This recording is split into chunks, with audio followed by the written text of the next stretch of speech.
have seen another ridiculous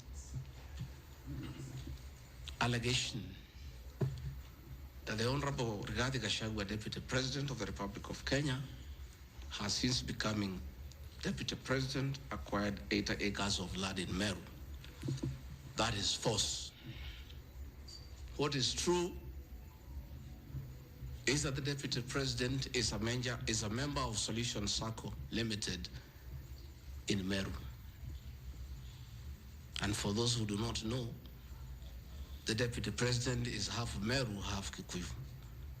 His mother, the late mother, Rigathi Gachagua, was born in Meru in a place called Katheri, and thereafter settled in Kiberesha. Deputy President Rigathi Gachagua sometimes is a lonely man. His father is dead, his mother is dead. His brother, Rigathi Gachagua, the governor, died of pancreatic cancer. His brother, Dr. Fred Washira Gachagua, died because of alcohol. His other brother, Jackson Riani, died because of alcohol. His sisters are married. So when he goes home, many times he's lonely. And he decided to look for some land in Meru where he can go and build a house and be among his relatives, his mother's relatives. And in the process, I identified a 29-acre land and borrowed money from Solution Circle, which I'm paying every month.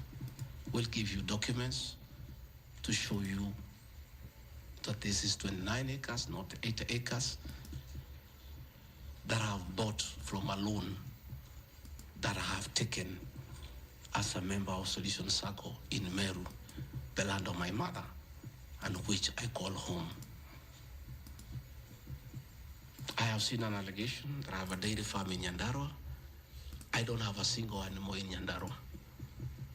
I have some little land in a place called Shamata, but I'm yet to do anything about it. I think I just mentioned it to one of the member of parliament for that area called Gachagua that I would like to start a dairy farm. And I think in those rumors in parliament, the Honorable Mutuse went ahead to say that I own a dairy farm in Nyandarua. I own no such farm today, but God willing, because of the good climate in Daragwa, in Shamata, one day, God willing, I'll have a huge dairy farm. I have seen companies listed just to create an impression that Rigathi Gachagua is doing business. I want the people of Kenya to know that Rigathi Gachagua was a businessman before he became a politician. And he had a life, and that life is part of his history.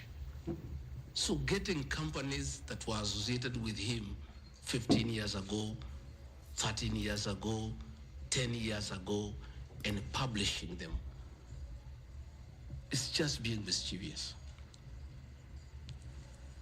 My life did not start as deputy president. I left university in 1989 and served the public for 15 years, up to the year 2002. I left for the private sector for another 15 years. In those 15 years, I was a very astute businessman. And luckily for me, maybe of you who are not that lucky, it was during the Kibaki era when things were working.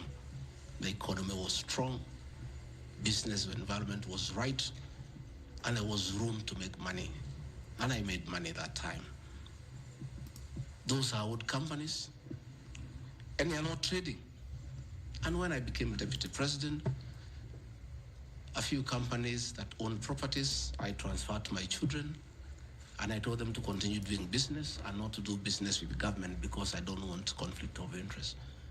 I want to confirm to the people of Kenya tonight that no company owned by my children has ever done business with the government, and I'm demanding for proof from the Honorable Mutuse or anybody else linking the Rigathi Gachagua family with business deals with the Kenya government. I agreed with my children that they do business with the private sector, do farming, and run the family business that I bequeathed them. These companies are all listed. And just for clarity, because I don't think they are worth a reply, because there's nothing about them. Rigathi Gachagua Foundation. As a member of parliament, I was educating orphans. I was educating children of single mothers. I was educating children of PWDs. And their education needed to continue. And I don't have the benefit of CDF money. So I started a foundation, the Rigathi Gachagua Foundation, to continue doing the work of charity. I have seen my foundation here. The Honorable Mutuse has not said what crime the Deputy President has done by having a foundation that is non-profit making. For the purposes of clarity, I'll give you the bank statement for this foundation. I've only received a total of 12 million shillings from well-wishers, which have educated children, have educated students at Pwani University, and other vulnerable people. Dorcas Rigathi Gachagua Foundation, this is just an attempt to bring my family into mud. Every Kenyan knows the work Dorcas Rigathi has done in this country for the boy child. She has opened clinics for addicted children, and she gets a lot of money in her foundation.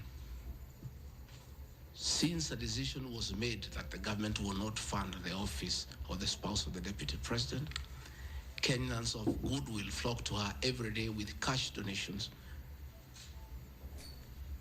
with material donations, for her to continue with a very good program she's doing of rehabilitating children in Kilifi, in Mombasa, in Nyandarua, in Laikipia, in Nairobi, and her work is well documented. I am here to see from the mover of this motion what crime the Dorcas Rigathi Gachagua Foundation has done. There is no allegation, there is no evidence, there is nothing.